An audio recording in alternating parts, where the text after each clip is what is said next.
ngatan sa se. Wari chana se. Sister wari ngatan sa se. Hai to su ye kai no wari ngatan sa di ka sukai di ka dor ke. Sum I mean historically sa tela ko ne ko sum hoji hayeng ji Valentine Day ni kamai to ko pa sum lai da na. Valentine yaudri. Yaudri dra hai sister da kai ga. Ai punsi ki yaudri. Yau ning da price yau ning ko phau da price kai ga. How many have you did like to mimina Oh ado sister se kai jang kai pathen sa bi ra ke. Masi ki ra kang so jai. Kan thong bi ra ke. Akon man.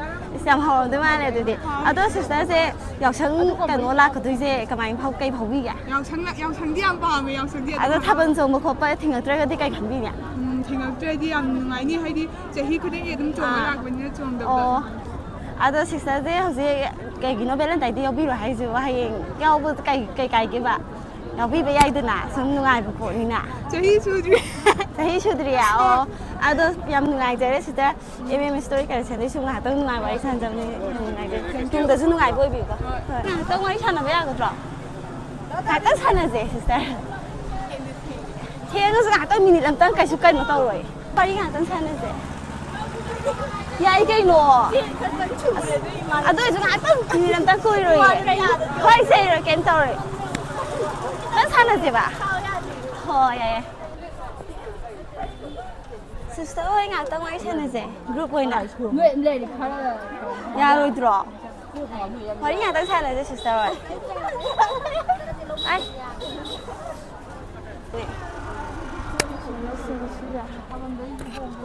Sister ơi ngạc tông wari sana ya kodra. Kai lagi.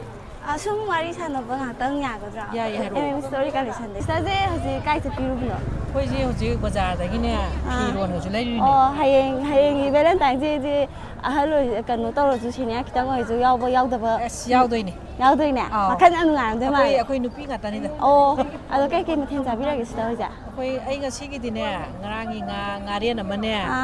Adagi hawai thongam de alu kangho ma ne du tora sari ayum de gi adu hotel da jam sari ho ji adu ai ho ji se dem college bi tori second sem da khoi group sing je adu di ma yam pak poi bi yo oi jarage sister thaban yok sang la khu ji kai phau bi ge yok sang la ko je lan ga ka ka mayam su sum tam na sum phagra bani na ne na haron mayam je am thaban jong ning gani da na adu du gi ai puning thogat poi nu ne ai thaban hai pakhang sai mayam je thaban jong han ba du pa me ba ko adu de hata ki je thing atra di ko au yam phani thaban ju ting dong man dre thing dong man de se ado sister di som bi roi dra ai khoi ni chung do ai sajin da wei ba kuma lamba ka nungkok tra banga da adu khoi sajin party do adu gi di chung ni ado sister sai ga da hai bi tem tang bi da sai ja sai ng doi no khang de sister na pam sai tem tang bi da na hi sai de hai ti tem tang bi hai tra ga sum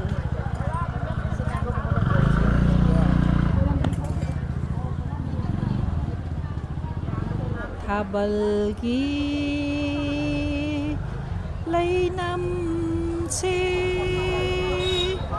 kaya gimati nung si ba lấy năm na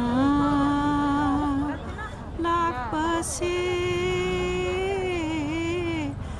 aduk gimati nung si jai yar sister am pa je sai jo sister je sai jam hai bi ado yum da su dung ngang bi bra ma te ma te ai ji college gi tawba da gi ne jagoi sab su dum haijale do adai sai sa ko dum sakta ya da performance pi do adu da gi ne khara gra dum hairak ko do sister gi dress yam pa je kai te le thank you sidi ne mai tai gi nga ta oi ko koi manipur da nga ta lebo bazar da gi ado sister je sai yam pa je as ka dai dai ado sister yam nu ngai jare do ai chana ba ya ko ye do em story ka reason da gi nu ngai ba photo ta ye do matang ka tung da la khu da jo nu ngai na dum ho bi ko noi ju nu ngai ro adu noi gi address piram ma koi na kai kai no to ba ya ba ko hoi sister ado photo am tang na min je ya Ori ngatan sa ba ya ya ngatan sa na je the wi min ta hari ngatan sa na je em story ka reason da ne ado hoji se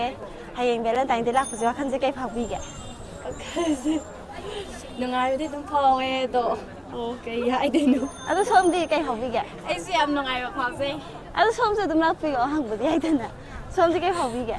Cái yêu din. Nungai ba phase. Adum wakhan nungai hobby la ba hai ba tai je. Cái mà thêm giá biết là cái gì vậy?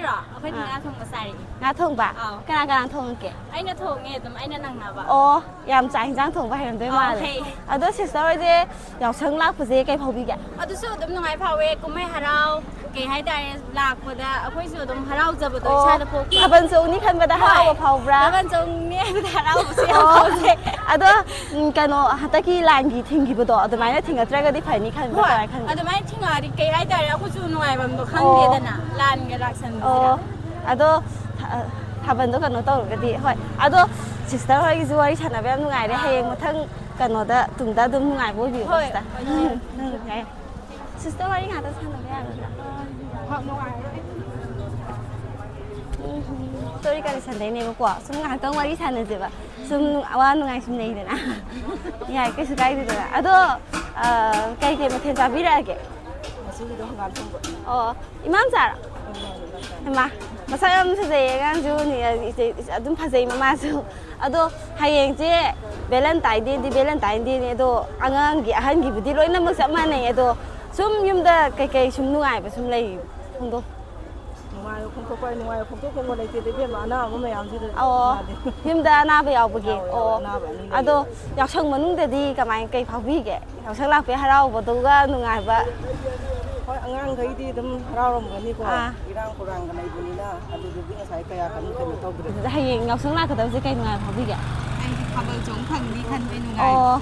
Đó, hay Valentine đi sao cái học bì cái. Anh cứ thích kèm nhau vậy à? Cái nungai và hai bên đi xung quanh cái nungai và cái đi lại tập ra vậy. Này thế. Đó, mà nó sai hình dáng thùng và hậu vậy. Đó, học sinh cái tháp bên trong bây giờ mà hồi anh bây giờ hay bên na sắp bây giờ rồi thì cái đi cái khăn bì cái. Khăn đấy. Khăn bì cái đó à? Anh ấy ngầu bên đây là cái ngầu bên đây sẽ thì là cái này irang lấy gì này. Thôi. Đó, yamna suwari sinu ngai đó, ya bir phải cho harau je đó, cái nó matung da zu ana ba do kha thu na phabi ba zo oi ro đó. Em story ka lisi dagi ngai ja ba phun do sai. Ni he si di. Yang si đó sister je kai lam dei na sister. Akwai Kangsabi mai nam lukai. Đó sister je kai ma the sabi ra ke. Ai. Nasi di sarang du kuchu. Sao tra? Hay Valentine đi lao phải sister cái phòng gì vậy? Valentine de. Adu di Valentine de. Ai di kai no tau de. Cái. Valentine di maram da di khang di isho. Adu sister yang sang lao phải cái phòng gì vậy? Yang sang ngọc sula cái đó cái phòng gì vậy? Adu di ya sang di ai gi favorite favorite đi thà bên cái thì ngược tới đi chuồng bagi qua khăn phải nó thà đây này. Ada sister cái khi nào gì cái này anh nói gì mấy mình cái câu kệ. Roxy. Sister kia à? Police sister tuy rồi cái. Nãy chị được cái gì? Ada sister gì hậu dịch xe cái hai ni wakan je hay ngọc sang la kada bagi nungai bara natraga sung Valentine ni gi win nungai bira yo sang di nungai Valentine ada sister gi dress am phase kai de bi ga si dalam bi lagi ada sister sa am phase do sister kano hay kano em story ka chale la sa bre do wari ngatan sana bagi yam nungai jo photo sai tu nungai bi go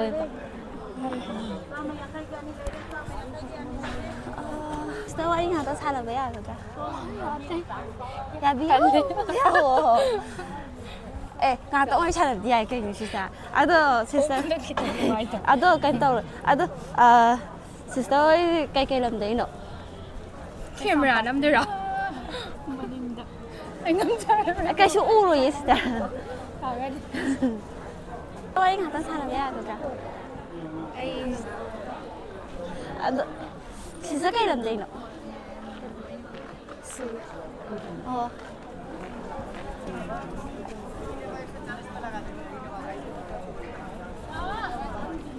Sister, what are you going to tell me? ꯃꯥ ꯌꯦꯡꯉꯣ ꯂꯥꯎ